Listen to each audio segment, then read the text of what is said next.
Activity bag, and all of our Faith kids got these delivered to their home this past week. I delivered some. Did you? I did.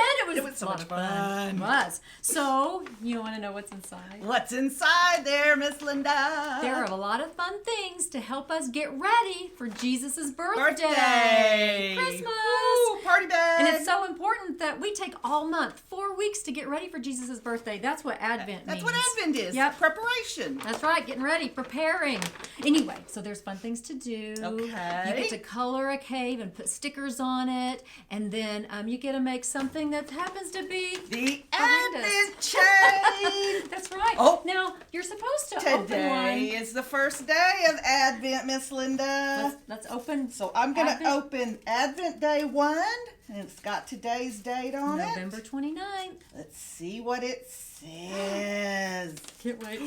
I'll let you read. Okay, it says, paste the flame cutout to the hope candle of your Advent wreath. Oh, this is another little surprise in there. All that stuff was in your bag. I know. Okay, so it says hope. Hope. H-O-P-E. Find hope. That's the front one. And so I'm going to paste my flame. Oh, look. It's lit. Oh, it says one more thing. What? Check with your parent for a surprise. Oh, we stuck some goodies in there for every Sunday of Advent. Go check and see what they are. Okay. Well, Miss Laura, you have something else over there. Oh, yeah. You know, in today's story, it's about communion, kind of, and where communion came from. It came from the Passover meal. And that's where you eat the bread and drink the juice and remember Jesus? Yep. Okay. Yep. So Jesus started this in the Passover before he was crucified. But I just thought, I'll bring some of the things we used to use, that we're not using right now. Now, this one says, this is my body and this is my blood. Yeah. So the grape juice would be in here and the bread would be here.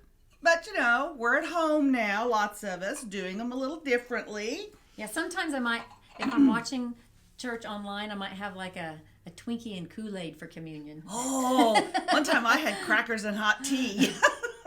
But you know what? You have to use what you have. I don't keep Hawaiian bread at my house. So, you know what? And even at church, we're using little different things. We have little tiny cups with a little tiny wafer on top, and that's what we're using. But you know what? The most important thing is that we're remembering Jesus. And it's a good habit to receive communion. Yeah. So I thought about this today.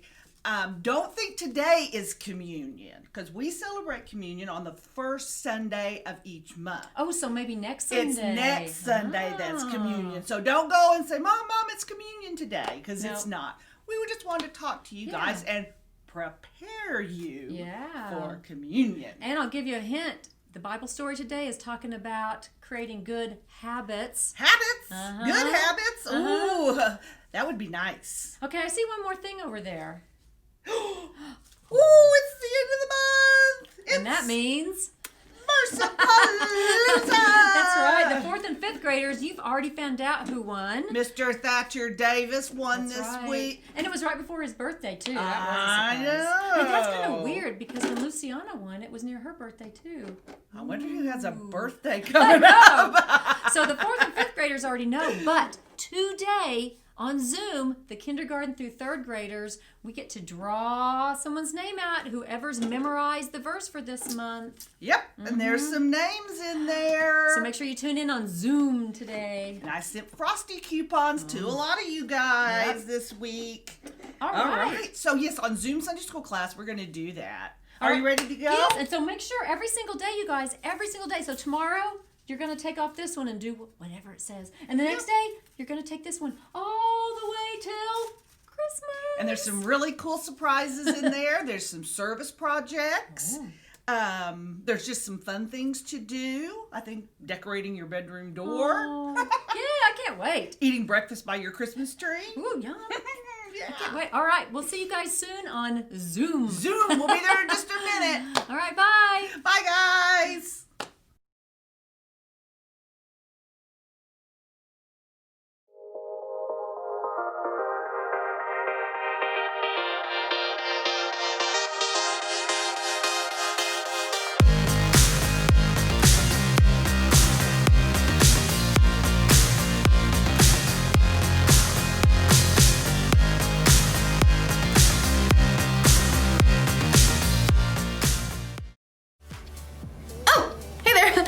Erica, do you have any habits?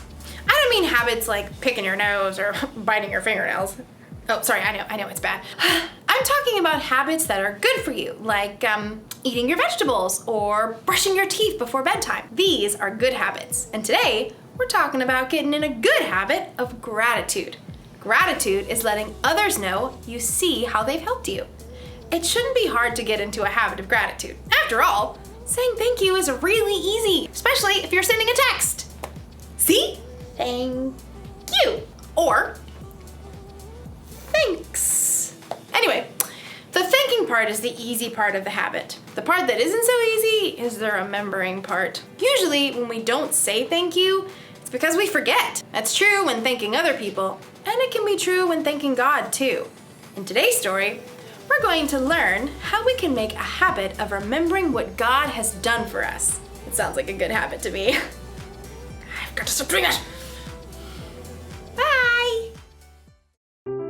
The Bible. It's 66 books of history, stories, letters, and poetry that fit together to form God's one big story. The epic adventure of how He created us and loves us so much that He made a way to rescue us. As we travel through the Bible, from Genesis to Revelation, we discover people who met God and found their lives changed forever. And now for an amazing story, inspired by the book of 1 Corinthians, chapter 11. The night before Jesus gave up his life, he had a special dinner with his closest friends, the Passover meal. Take this and eat it. The Israelites had been celebrating Passover for a long time. It all began in Egypt when God's people were forced into slavery. At last, God sent Moses to face down Pharaoh and demand freedom for the Israelites. Let my people go. Over and over, Pharaoh promised to let the Israelites go, but then changed his mind. And each time, God sent a plague, a terrible warning, so Pharaoh would let the Israelites go. There were frogs, flies, hail, darkness, and more. And finally, God sent the 10th and most terrible plague of all. The Lord says, every oldest son in Egypt will die. It was a terrible day, but God made a way to save the sons of the Israelites. Go at once. Each family must kill a Passover lamb. Put some of the blood on top and on both sides of the door frame. The Lord won't let the destroying angel enter your homes. The Israelites did just as God had told them. That night, Pharaoh finally ordered the Israelites to leave. Get out of here. Go! The Israelites packed so quickly that they didn't even have time for their bread to rise, so they baked flatbread without yeast. Crunchy. Then God led them out of Egypt to freedom. Always remember this day. You and your children after you must celebrate this day as a feast to honor the Lord. As God instructed, the Israelites made a habit of celebrating Passover with a meal of lamb and flatbread with no yeast, just like the bread they had taken with them out of Egypt. Blessed are you, Lord our God. Jesus grew up celebrating the Passover every single year. But when he shared the meal with his friends the night before he died, Jesus did something different. He changed the Passover meal. The Apostle Paul wrote about it years later in his letter to the Corinthians. On the night the Lord Jesus was handed over to his enemies, he took bread, and when he had given thanks, he broke it. He said, "This is my body. It is given for you. Every time you eat it, do it in memory of me." The bread was a reminder of how the very next day, Jesus would give himself up and allow himself to be killed for us.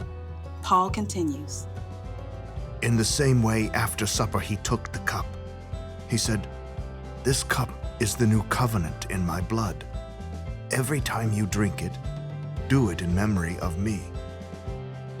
The drink was a reminder of how Jesus would allow his own blood to be spilled out so that we can live.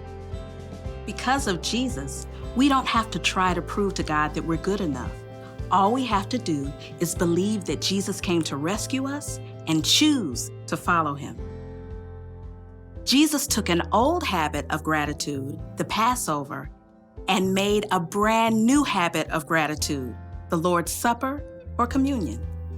The Passover meal was a celebration of how God had rescued his people from slavery. Now, the Lord's Supper is a celebration of how God has made it possible for everyone to be rescued from sin and death through the life and death and resurrection of Jesus. And for the last 2,000 years, people have been celebrating what Jesus did for us by eating bread and drinking wine or juice together. Some churches do it every Sunday or every month. Others might do it a few times a year. They use different kinds of bread or wafers or wine or juice. But in every case, the habit is the same. It's a beautiful chance for us to remember together the amazing way that God has rescued us and to thank him for all he's given us.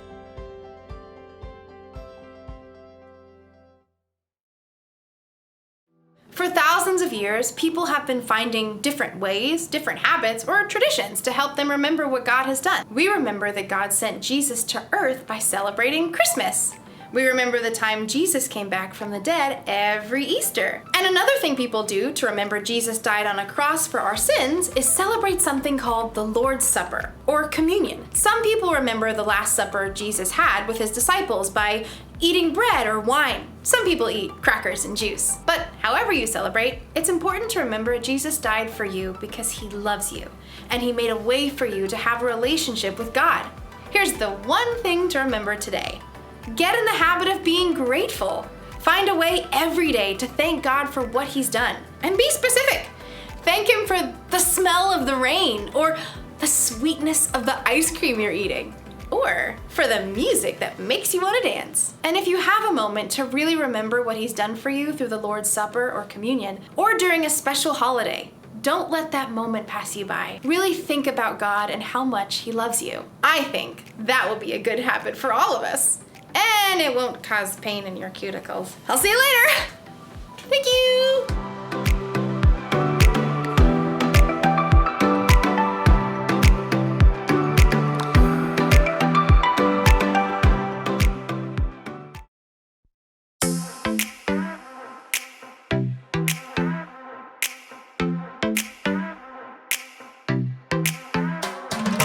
Every time I'm feeling down, you pick me up. Sing, oh, oh. And when my heart is feeling emptied out, you fill my cup. Sing it out now. Oh, oh. I just wanna say thank you for the way you love me. I wanna say thank you for the way you love me. I just wanna say thank you for the way you love me. I wanna say thank you, just wanna say thank you. Yeah! T-H-A-N-K-Y-O-U, thank you. Thank you. T-H-A-N-K-Y-O-U, thank you. Here we go, verse 2. I'm grateful for the way you've been a friend to me. Sing, oh, oh. And even in the deepest, darkest night, you help me see. Sing it out now.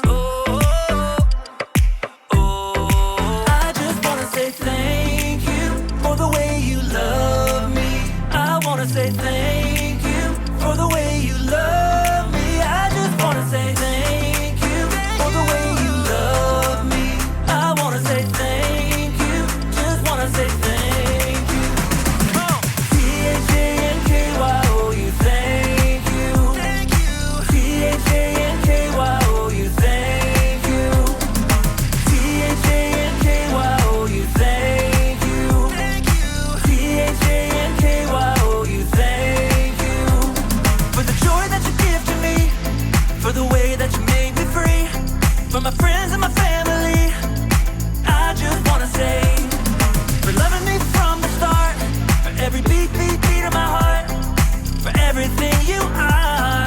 I just wanna say thank you for the way you love me. I wanna say thank you for the way you love me. I just wanna say thank you for the way you love me. I wanna say thank you, just wanna say thank you. T-H-A-N-K-Y-O-U, thank you. T-H-A-N-K-Y-O-U, thank you. T-H-A-N-K-Y-O-U, thank you. T-H-A-N-K-Y-O-U, thank you. For the joy that you give to me, for the way that you made me free, for my friends and my family, I just wanna say, for loving me from the start, for every beat, beat, beat of my heart, for everything you are.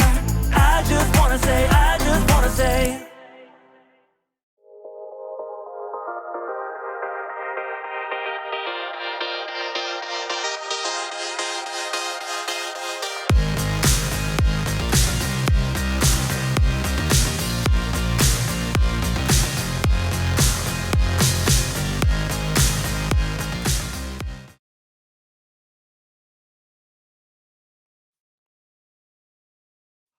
Oh, fantastic. That was Johnny Boy and the Beef Jerky Boys running away from a fight.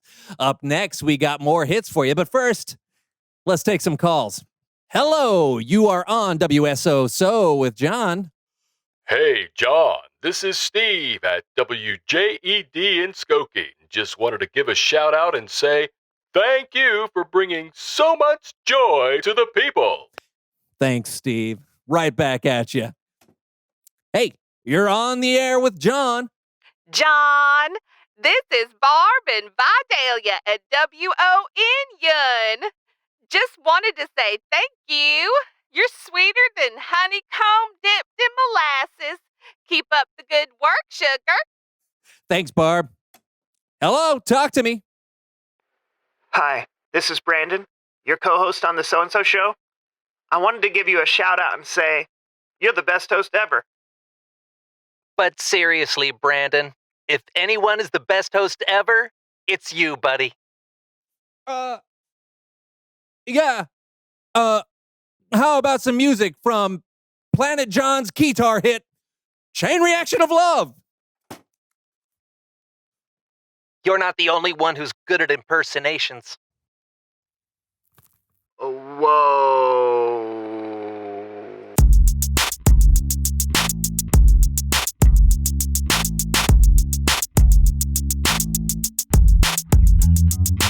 Hello, everyone. I'm Brandon. I'm John. And welcome to the So-and-So Show. So, John. Hey, Jabberwocky is a nonsense poem written by Lewis Carroll, included in his novel Through the Looking Glass. Yeah. Okay, John. Yeah. I mean, are you going to do the show with me today? Oh, yeah. Yeah, I just have to get my daily reading in. Okay, right now? Yeah. I mean, it's important to make a habit of reading a little bit every day, kids. Yeah, I mean, yeah. Today I'm reading this classic, The Jay in Kekalapadaya. Do you have to read it in the middle of the show? I've missed a few days and I'm trying to catch up. Yeah, how many days? What day is it? 1, 2, 3 years. Huh. Did you know that Jacksonville, Florida is the largest city by land area in the continental United States? I did not know that. This book is incredible. You can learn almost anything you want, as long as it starts with a J and existed before 1967. Yeah, I don't know why more people haven't read it. Yeah, me neither. By the way, if you don't know what an encyclopedia is, you can look it up on the internet, along with literally anything else you want to learn about. What? Not all jaguars have spots.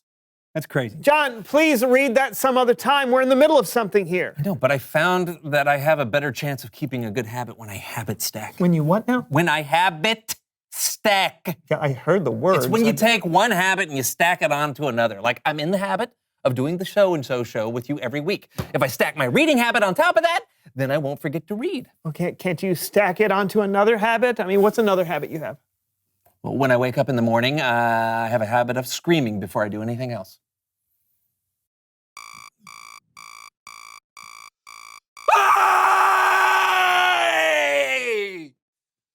Why in the world? Clears the lungs. Oh, fine. Okay, why don't you habit stack reading after your morning scream? Oh, because after my morning scream, I drink my morning coffee.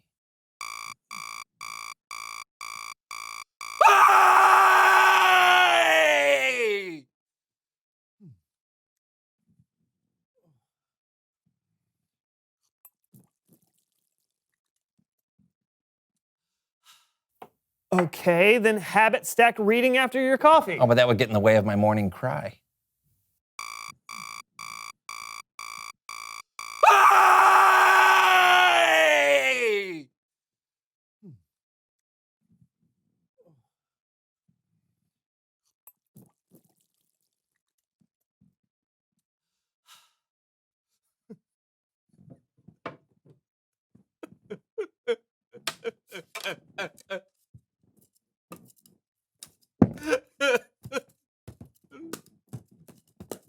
Is the paddleball part of it? Habit stacking.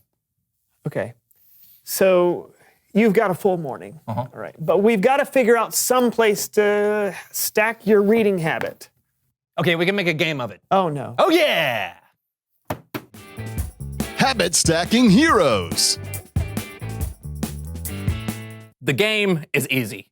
Instead of doing habits one after another, we're going to do them all at once. Whoever can do the most good habits at the same time wins. Make sense? Not at all. Let's play. Ready, set, go! Brush your teeth. Okay. Easy. Uh-huh. Look at that. Sit-ups. Zero. Okay. All right. Practice math. What? Okay. Practice math. This is easy. I don't even need a calculator. 2 equals 4. Vocal warm-ups. Oh. Cats can't kick cups. Cats can't kick cups. Do the bicycle. Cats can't kick cups. You're both winners. Oh. Are we? Hey, I've never felt more productive. It's Bible story time with Cameron.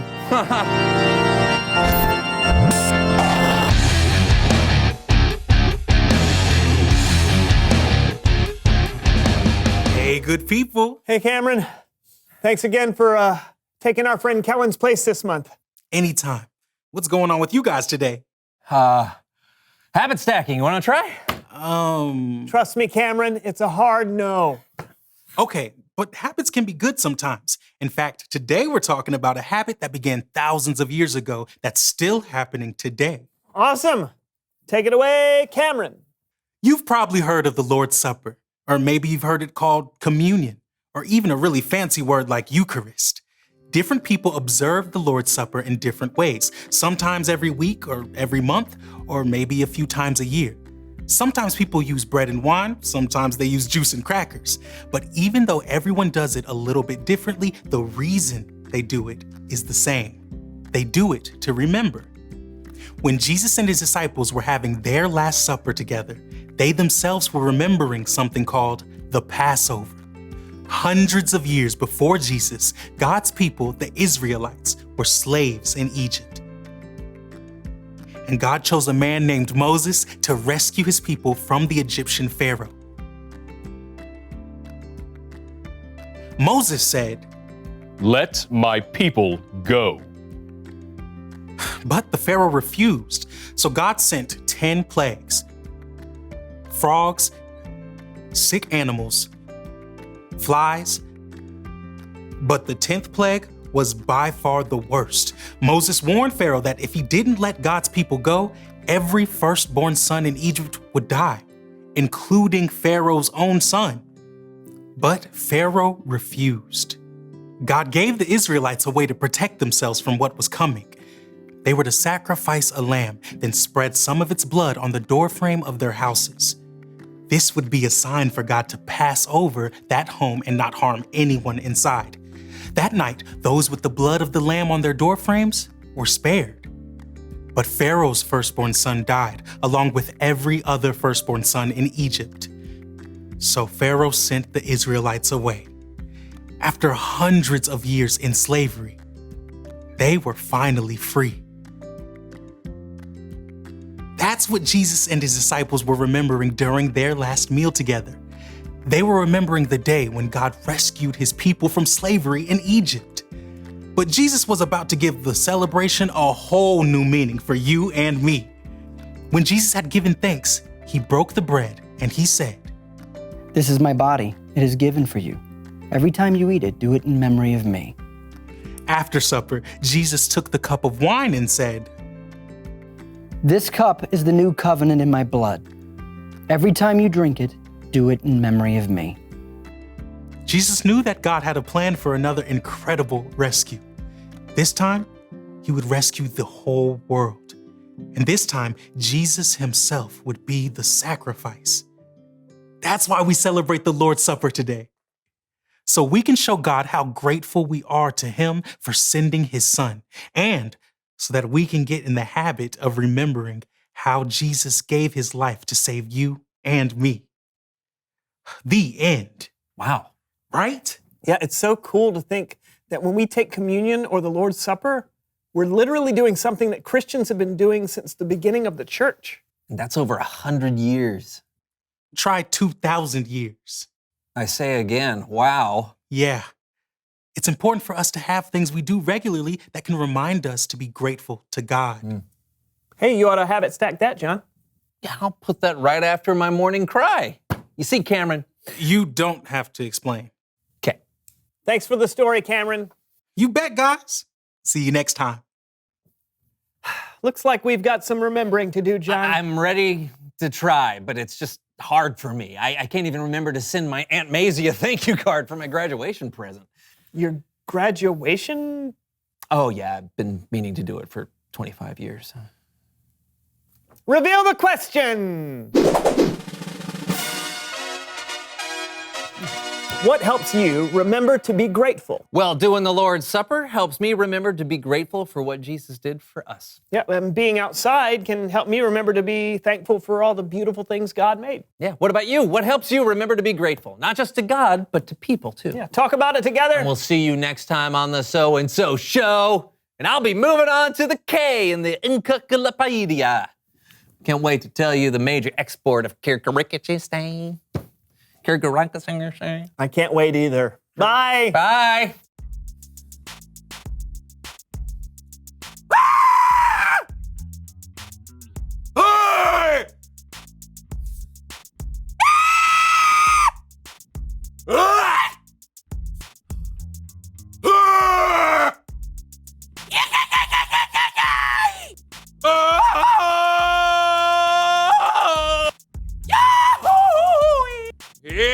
Hey! Yep, Daddy! Farley, Farley, Farley, Farley!